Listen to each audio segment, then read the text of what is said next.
Hey everyone, and welcome back. We're diving into the work of Nick Szabo today. Super fascinating guy in the world of cryptography and cryptocurrencies. Yeah, definitely a huge influence on how we think about digital money, especially Bitcoin.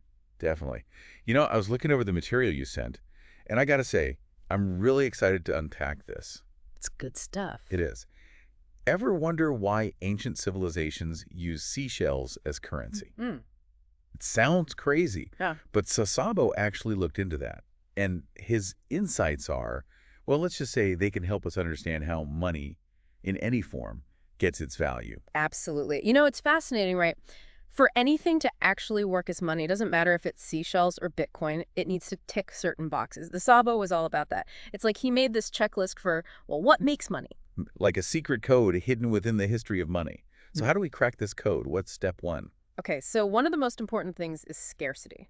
Think about it. If you've got an unlimited amount of something, can it really be that valuable? I guess not. Right, like those limited edition sneakers everyone's going crazy for. The Right. fewer pairs out there, the more people are willing to pay, right? Makes sense. Supply and demand, right? Exactly. Same with money. Oh, I see. So, like gold, it held its value for centuries because it's a finite resource. You've got it. And Bitcoin. Well, is Yeah. that fixed supply of 21 million coins?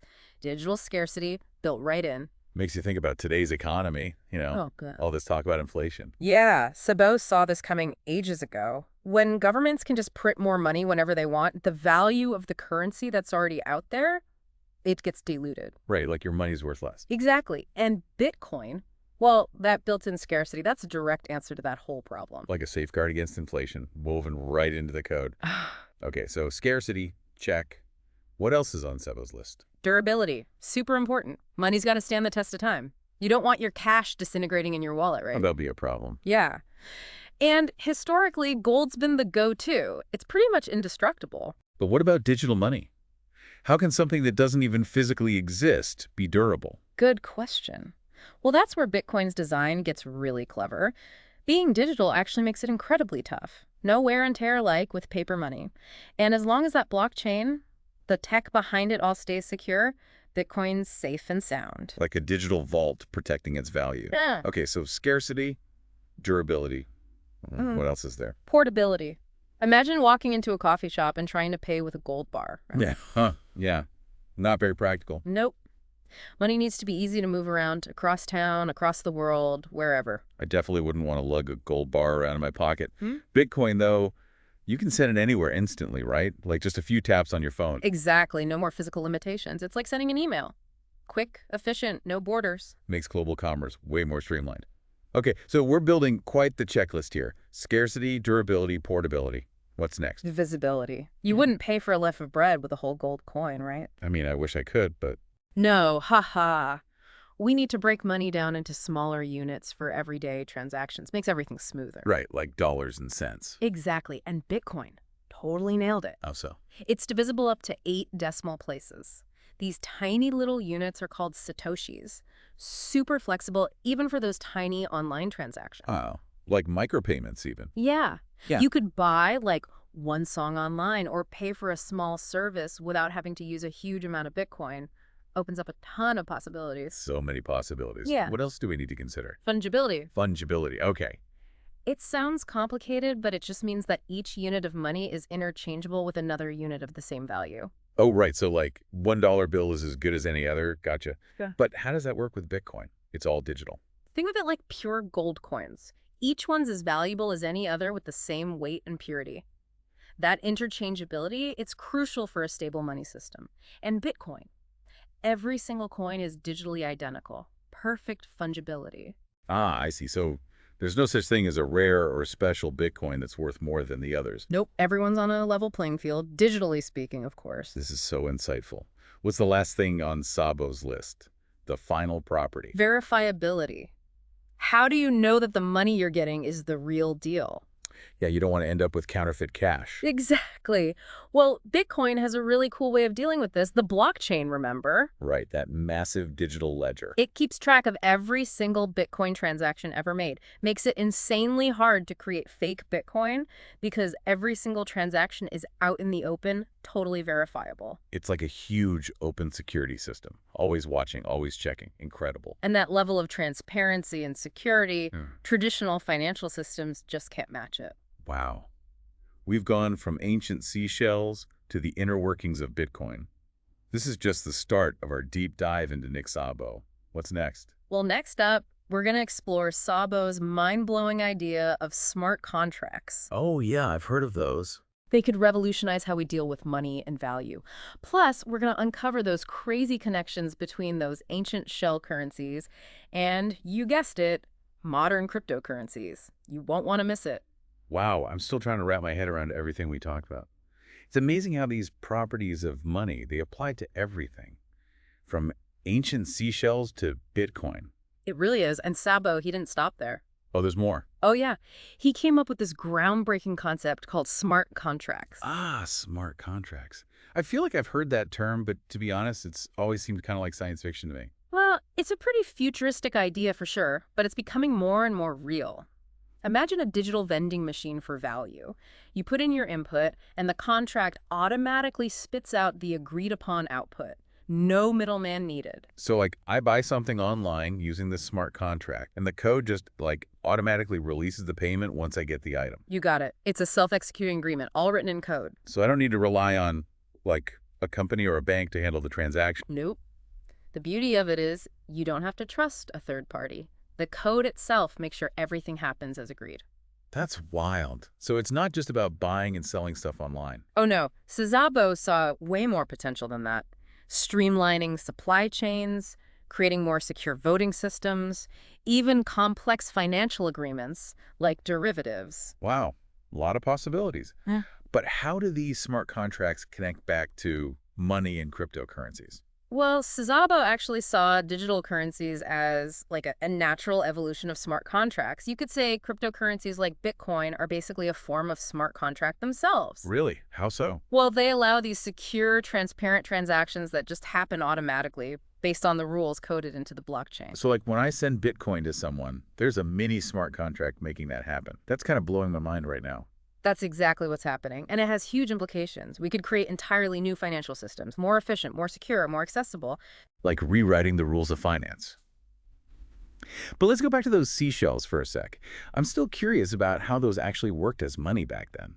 It's a perfect example of how Szabo's key principles can be applied to all sorts of currencies. He wrote this fascinating essay called Shelling Out, The Origins of Money, where he goes deep into how certain cultures use them. So those shells, did they actually tick all the boxes on his money checklist? Surprisingly, yeah. Not all seashells were created equal. Some were rarer, harder to find, which made them more valuable. Like limited edition sneakers. Exactly. Scarcity was already a thing. What about durability? Does those shells hold up over time? Oh, yeah, they're pretty tough. Can last for centuries. Way more durable than, something perishable. And they're small enough to carry around. Right, portable. They weren't easily divisible, though. That makes sense. I guess you can't really split a seashell in half. Well, they did find ways to trade them in bundles or fragments to represent different values. Always innovating. What about fungibility? Were all shells of a certain type considered the same value? For the most part, yeah. If it was a specific type of shell, it had a specific value. Didn't matter if the shape or color was slightly different. Makes sense. And how do they make sure the shells were real? Experienced traders could usually spot a fake just by looking at it, kind of like how experts today can tell if an antique is real or not. So they build trust based on expertise and reputation. Exactly.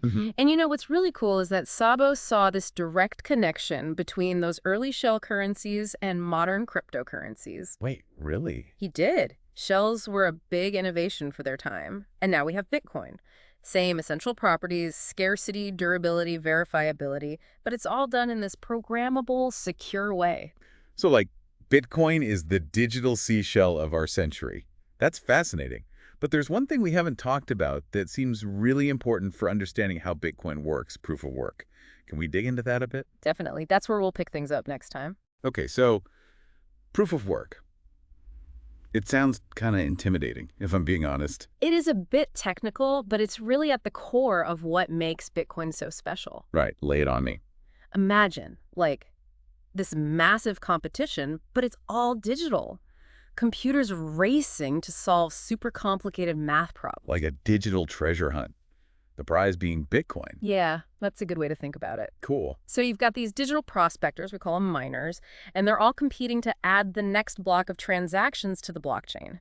Whoever cracks the code first gets to add the block and wins some Bitcoin as a reward. So there's real incentive to do. Oh, yeah, but here's the thing. All this computing power, it takes a ton of energy. So there's a real-world cost to mining Bitcoin. So it's not just like a game. Right. There are actual resources being used. Exactly. And that's what makes it so secure.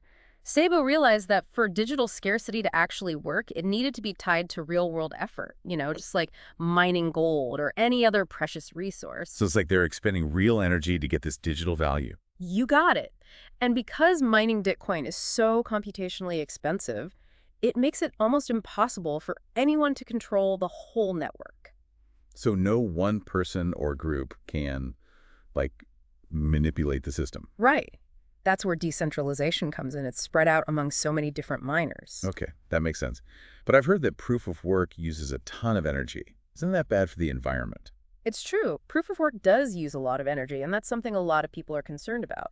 Szabo knew about this issue, but he thought that as technology improves, we'll find more efficient, more sustainable ways to power the Bitcoin network. So like a trade-off. Yeah, exactly. We're paying a cost for a more secure and decentralized system. It's definitely a debate that's still going on. But this raises another question. If Bitcoin is decentralized, who decides what the rules are? Who controls the, what do you call it, the monetary policy? That's one of the most radical things about Bitcoin. It's a core part of Szabo's vision. You see, in the traditional financial world, it's central banks and governments who call the shots. All right, they decide how much money is printed, what interest rates are, and stuff like that. Yeah, but Bitcoin's different. Those powers, they're distributed across the whole network. So no one's in total control. Nope. Any changes to the Bitcoin protocol have to be approved by the majority of the network. It's designed to be resistant to manipulation or censorship. So instead of a top-down approach, it's more like bottom-up. You could say that. Yeah. The community decides by consensus. This has been incredible. We've covered so much ground, the properties of money, smart contracts, proof of work. My brain is kind of fried right now. I know, right? It's a lot to take in. It's Yeah. really amazing how Szabo's work is shaping the way we think about money and value. Yeah, a huge thank you to you, our listener, for bringing us these sources. We wouldn't be here without you. It's your curiosity that keeps us going and exploring all these fascinating ideas. Absolutely. And who knows what else is out there? There are so many more groundbreaking ideas waiting to be discovered. Until next time, stay curious, keep asking questions, and keep diving deep with us.